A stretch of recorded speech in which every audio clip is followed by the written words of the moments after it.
الحمد لله وكفى وسلام على عباده الذين اصطفى أما بعد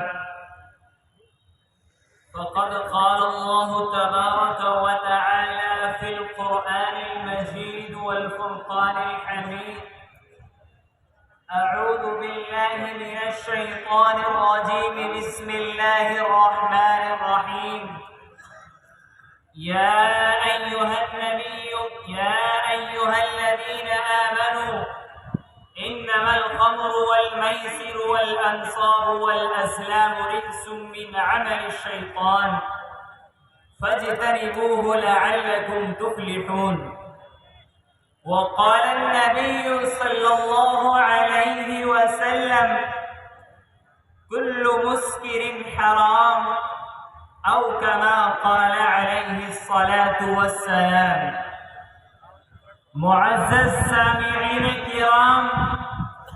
آج ہمارے معاشرے کے اندر بہت ساری برائیاں جنم لے چکی ہیں جو دن بدن تیزی کے ساتھ بڑھتی جا رہی ہیں.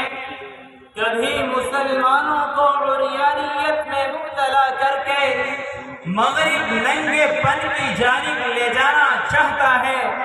کبھی مسلمانوں کو گناہوں کے دلدل میں پھنسا کر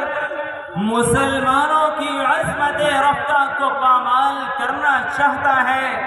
کبھی مسلمانوں کے ماضی کو بھلا کر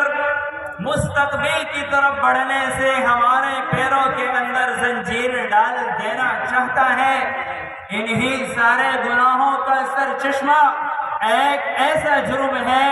جو آج ہماری قوم کو تباہ کرنا چاہتا ہے، جو قوم کو اندر سے کھوکھلا کرنا چاہتا ہے، جو قوم کو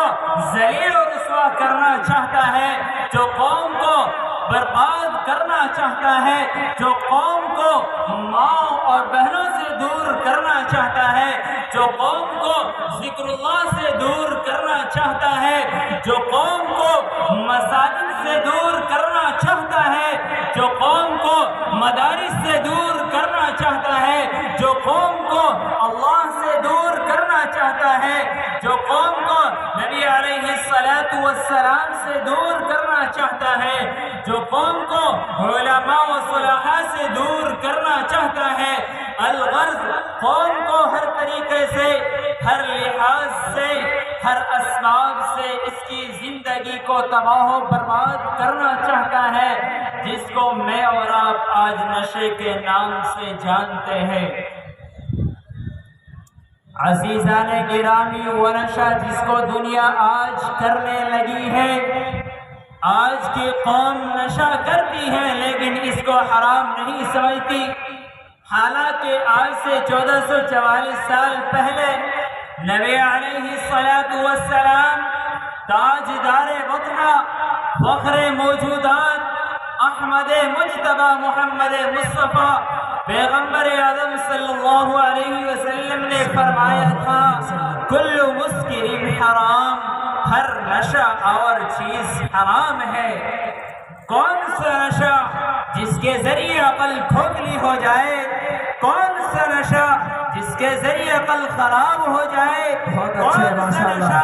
جس کے ذریعے دماغ پر بھوت سوار ہو جائے، کون سا نشہ جس کے ذریعے تم اللہ کو بھول جاؤ، کون سا نشہ جس کے ذریعے تم نبی کریم صلی اللہ علیہ وسلم کو بھول جاؤ، کون سا نشہ جس کے ذریعے تم صحابہ کو بھول جاؤ، کون سا نشہ جس کے ذریعے تم علماء و صلحاء کو بھول جاؤ، کون سا نشہ جس کے ذریعے تم ماں بہنوں کو نہ پہچان سکو، ان کی عزتوں کا خیال نہ رکھ سکو، ہر وہ نشہ حرام ہے، ہر وہ نشہ حرام ہے. نبی کریم صلی اللہ علیہ وسلم نے فرمایا کہ نشہ بیچنے والے پر، نشہ خریدنے والے پر، نشہ لانے والے پر، نشہ لا کر دینے والے پر، نشے کے ذریعے جو بھی کمائی کی جائے ان سب پر اللہ اور اس کے رسول کی لعنت ہے. لیکن آج کا نوجوان نشے کی جانب اس طرح جا رہا ہے کہ اس کی زندگی کا مقصد اصلی آج نشہ بن چکا ہے. وہ ہر وقت نشے میں شرابور رہتا ہے. حالانکہ آج کے مسلمانوں کو اس طرح زندگی گزارنی تھی کہ اس نشے کی وبا کو چھوڑ کر اللہ کے سامنے سجدہ کرتا, نبی کریم صلی اللہ علیہ وسلم کی سنتوں پر عمل کرتا, صحابہ کے طریقوں پر چلتا. لیکن اے قوم, آج بھی تجھے بیدار کیا جاتا ہے. کیوں؟ اس لیے کہ تیرے اندر تو آقائے مدنی صلی اللہ علیہ وسلم کا خون ہے, تیرے اندر تو ابو بکر و عمر کا خون ہے, تیرے اندر تو عثمان و علی کا خون ہے, تیرے اندر تو خالد بن ولید کا خون ہے, تیرے اندر تو عمر بن عبد العزیز کا خون ہے, تیرے اندر تو طارق بن زیاد کا خون ہے, تیرے اندر تو محمد بن قاسم کا خون ہے. لیکن اے قوم, بتا آج تیرا خون کیوں منجمد ہو گیا؟ تیری غیرت کہاں کھو گئی؟ تیرا دل کیوں مردہ ہو گیا؟ اے قوم, اگر آج بھی تجھ کو عزت پیاری ہے, اگر تجھے عفت پیاری ہے, اگر تجھے اپنے دین کی حفاظت کرنی ہے, اگر تجھے اپنی ماؤں بہنوں بیٹیوں سے پیار ہے, ان کی عفت و عصمت کا پاس و لحاظ ہے, اگر تجھے اپنے مدارس و مکاتب کی فکر ہے, تو ان تمام نشیلی چیزوں کو چھوڑ کر اللہ کے دربار میں آ جا, نبی کی سنتوں پر عمل پیرا ہو جا, صحابہ کے طریقوں پر چلنا شروع کر دے, تو انشاءاللہ اللہ تعالیٰ کی رحمتیں تیرا استقبال کرنے کے لیے تیار ہیں. وآخر دعوانا ان الحمد للہ رب العالمین.